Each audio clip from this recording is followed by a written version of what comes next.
Welcome, my friends, to Shaking the Salt with Dr. Peppers. At the end of the message, stay tuned if you want to contact me for any reason, including prayers. Thank you, and I'm Dr. Peppers, Shaking the Salt. Here we go. My husband and I could not be any more different if we tried. Those of you that know us understand that because I'm a retired gregarious drama teacher. I did some acting and speaking and TV and radio. And my husband, Bud, whose real name is Ralph, is a chemist. He was always very serious when we first met, and he was the one that would always be in the laboratory making these experiments and measuring things in beakers. And it was so funny because we were such total opposites. I think we were attracted to each other because we were both mesmerized that somebody could be like that. I really did not believe that he was for real when I first met him.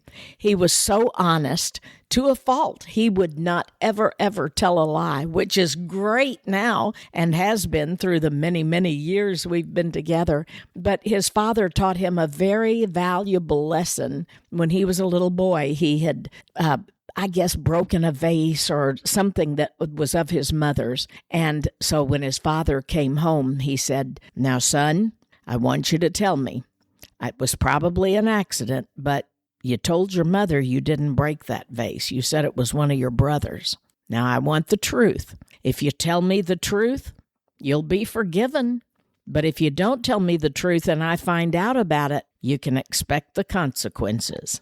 And he probably meant the Board of Education. Anyway, at that time, Bud said, "Dad, I did it, and I'm sorry." And he never, ever, as far as he knows, told another lie in his life. Well, I was the queen of lying. I could lie my way out of circumstances. And my mother always said, "You would tell a lie just because it was fun to do, wouldn't you?" And I would say, "Probably." But that's just the difference that we were. And I believe that God let us meet each other way back at the University of Alabama, back in the late 60s, early 70s, when, everything in the world was just changing and in an upheaval, and much like it is today in a different sense. But the one thing that we always tried to do, at least after we were married, not when we were dating, because I was still crazy back then. I'm not now, Anyway, the one thing that we always tried to do was end fights as soon as they started.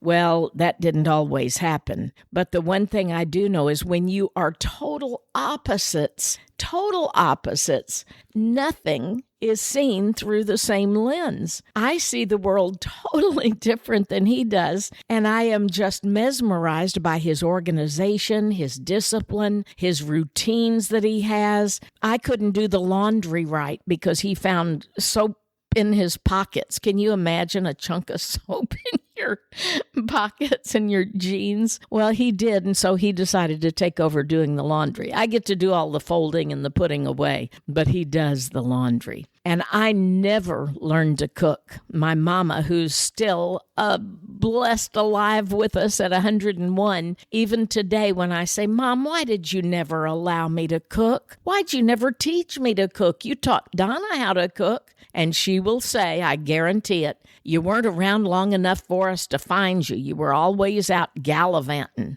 And that's what she would always say, or streaking the streets, as they were often called. But today, my hubby and I did a project together that we've never done. Now, when we put things together like IKEA and other kinds of, material things, it works well if I read the directions and watch him and hand him the tools and the screws and the nuts and the bolts, and he does the working and the putting together. And I can be his sous chef in the kitchen because he is an excellent cook. So our girls' night had a big party last night, and it was the theme of Greek and or Italian. And so for the Greek, we decided to make spanakopita.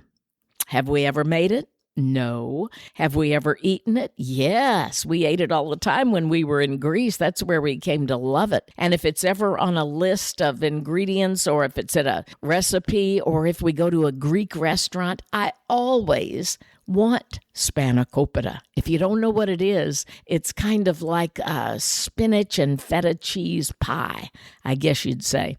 So he'd never cooked it.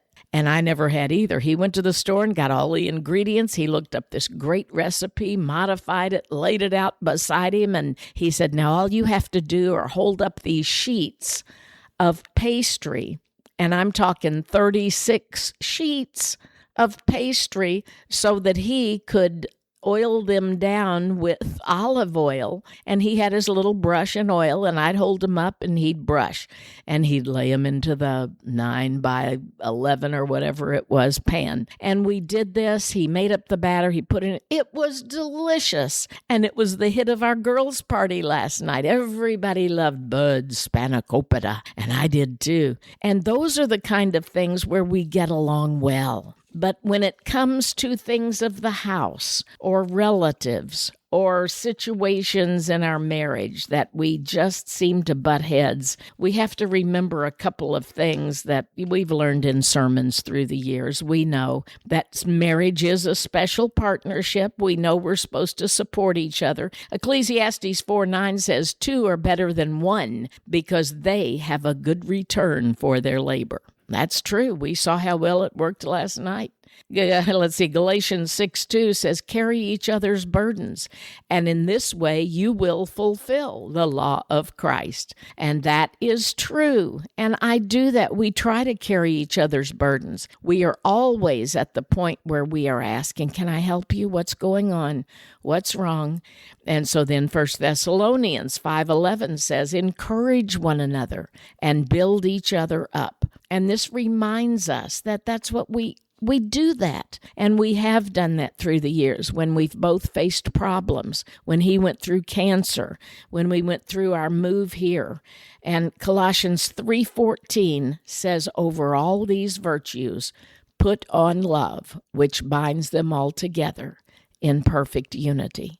And we try to do that. We start each morning in prayer and Bible study now that we're retired, and we end each evening in prayer and kissing before we go to bed. So instead of locking horns, we would much rather lock lips. Wouldn't you?